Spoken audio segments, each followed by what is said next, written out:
Hey guys, Dr. Alex here, and welcome to another episode of the Better Ever After podcast. The podcast meant to help you get a little bit better each week. And in this week's episode, I'm a little bummed. And we're going to talk about injury management, which is a topic that's inspired by, the last week of my life. We're going to be talking about what to do if you have an injury, whether it's from the gym or whether it's from running, hockey, soccer, any sort of sport, what you should do in terms of the gold standard of managing it so that you can get back to your activity as fast as possible without any long-term damage or long-term problems incurred. So the reason I'm a little bummed, it's Good Friday. I was supposed to do my first cycling road race today, and for two reasons I skipped it. Number one, if you live in Toronto, you know the weather is fairly atrocious out, and it was probably going to be a little sketchy, and I need these wrists and hands to practice and take care of people.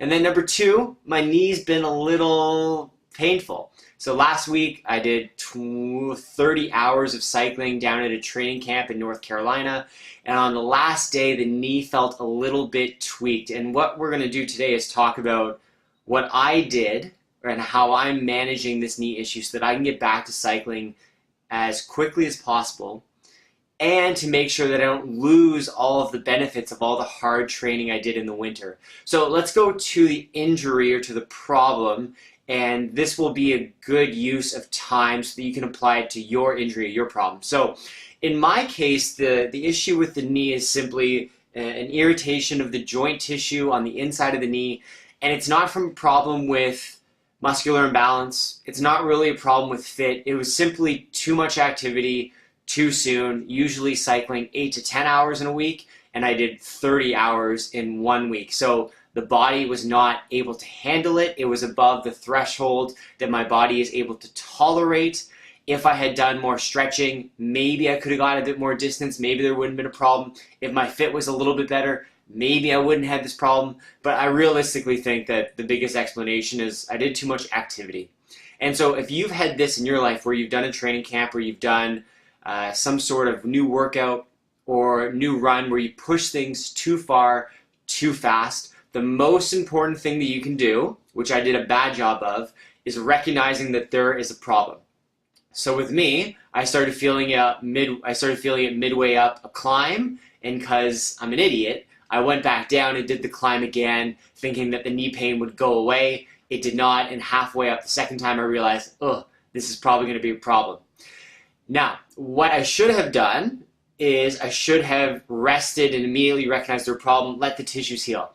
But I thought I'd be fine with some self-acupuncture, with some massage, with some stretching, with some roll-on muscle aids, and I tried riding the next day, and I made it about 20 kilometers, and I realized, no, this thing is not good. I'm going to have to take some time off. So where you can learn from my mistake is if there is an injury, if you push things too much too soon, just take the time off, give it a couple days of rest until it palpates or until it feels normal to your hands and until you can do that activity and you don't feel anything whatsoever. But let's say that, like me, you push things, you have an injury. There are some tissues that are aggravated or injured. Here's how I think you should manage it to gain some of the benefits we talked about earlier. So number one, you have to figure out what is the actual problem. So if you are not a physician, if you are not a chiropractor, not a massage therapist, go get it assessed. Now the one caveat to this is if you've had this exact same pain before, this exact same injury, you know how to manage it, you know what the problems are because you've gone through this process, then maybe you don't need an examination. I get that, I understand it. But I would still caution you that especially if you are an athlete, especially if you have an event coming up, you want to get this assessed by somebody that you trust to figure out a couple of things. And the couple of things are as follows. Number one, what tissue is actually aggravated and what is the problem? And associated with that, do you need to rest? So for me, if it's my knee, if it had been my spine where I can't palpate it, I would have had to go get it assessed by my chiropractor. Because it's my knee, I can put my hand on it. I figured out what particular tissue it was. Now, where the assessment is also important is it's going to tell you what tissue is involved, what the issue with the tissue is. It's also going to give you some insight into why this came on. So for me, I know that I had pushed things too far too soon, but for you, it might be some sort of muscle imbalance. It might be some sort of core problem with the spine or the nervous system. It might also be some sort of movement imbalance or some sort of movement deficit that needs to be addressed. And when you get this assessed, or if you get this assessed, and when you start going down the plan of management, it's going to be really important to deal with a couple things. It's going to be important to deal with the actual tissue that is inflamed or irritated in pain, and also the underlying problem or the core problem of why it came on in the first place. So there's going to be a few avenues that we're going to need to take to address this. So in terms of dealing with the issue in the tissue, that's going to come down to whatever your physician, pharmacist, chiropractor, physiotherapist says you need to do. And on this front, you're going to probably have to take some rest. And this is the most challenging part of being injured. It's the reason why I'm bummed today and why I really wanted to do this race, but I knew that I shouldn't have done it because that's what I would have told the patient. And I know that this needs rest because I did a ride on Wednesday, still felt a little bit tweaked, and the consequences of going back to the activity too soon are simply too great for me and probably too great for you, because let's say that you go back, you do this race, you do this event, you go back to the gym, and yeah, you get your workout in, but maybe you injure it even more. Maybe you tweak it, and maybe it delays you getting back to training for maybe days, weeks, or sometimes months if it really gets re-aggravated. So what could have been only a few days away from training maybe becomes a month or an entire season. And while it is mentally taxing and sometimes devastating not to be back in the gym or in your sport, the long-term benefit of not going back too soon is that you're going to have a net benefit in your performance and you're going to get back to it sooner without risking being injured. So you're going to have to deal with the issue in the tissue with some rest, and you're also going to have to deal with it with whatever manual therapy or whatever plan of management your doc or your person prescribes. So for me, I've been doing some gentle massage myself. I've been doing some acupuncture on the area and around the area, and I've been doing lots of stretching.